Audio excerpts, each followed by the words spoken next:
बहुत ही important role play करती है हमारी डे टू डे लाइफ में। अगर हम लोग बात करें प्राइवेट सेक्टर की, पब्लिक सेक्टर की, अगर आप लोगों को ट्रैवलिंग में इंटरेस्ट हो, अगर हम लोग बात करें ट्रैवलिंग की या फिर बिजनेस सेक्टर की, तो यहाँ पे जो है इंग्लिश बहुत ही इंपॉर्टेंट रोल प्ले करती है। तो अभी हम लोग देखने वाले हैं कुछ बेनिफिट्स जो हमें इंग्लिश सीखने से मिल सकते हैं। सबसे पहले हम लोग बात करेंगे ट्रैवलिंग अपॉर्चुनिटीज के बारे में। जो इंग्लिश है, अगर आप लोगों को इंग्लिश आती है तो वो हमारी ट्रैवलिंग अपॉर्चुनिटीज को इंक्रीज करती है।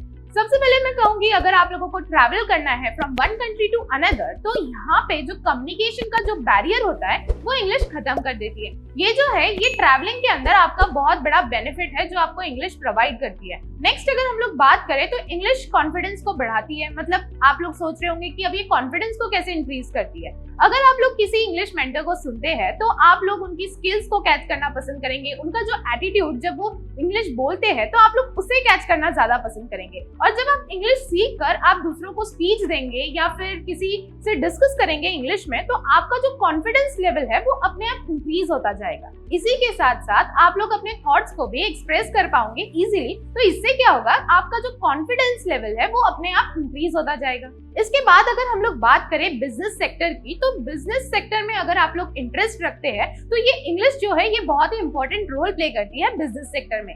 अगर आप लोगों को बिजनेस सेक्टर में इंटरेस्ट है तो आप लोग अपना business all over the world expand कर सकते हैं। आप लोगों को जो कम्युनिकेशन करना पड़ता है वन पर्सन टू अनदर वो काफी ज्यादा इजीली हो जाता है और आपका जो पॉइंट ऑफ व्यू है वो आप इजीली किसी के सामने रख सकते हैं इन इंग्लिश। तो ये एक बहुत ही अच्छा एडवांटेज है जो हमें इंग्लिश देती है। नेक्स्ट अगर हम लोग बात करें लिसनिंग स्किल्स के बारे में, तो यहाँ पे हम लोग बात कर सकते हैं कंसंट्रेशन इंक्रीज की, फोकस की, और आपकी जो थिंकिंग एबिलिटी है आप उसको भी इंक्रीज कर सकते हैं। मतलब अगर आप लोग इंग्लिश सीखते हैं या फिर आप लोग किसी से इंग्लिश को सुनते हैं तो जो भी इंग्लिश बोल रहा है तो आप लोग उसकी कैची लाइंस पकड़कर किसी चीज को इजीली रिलेट कर पाते हैं और इस तरह से आप लोग अपना फोकस, कंसंट्रेशन और अपनी थिंकिंग एबिलिटी को आप लोग इंक्रीज कर सकते हैं। इस तरह से हम लोगों ने देखे कुछ बेनिफिट्स जो हमें हो सकते हैं इंग्लिश सीखने के बाद। आई होप ये आप लोगों को समझ में आए होंगे।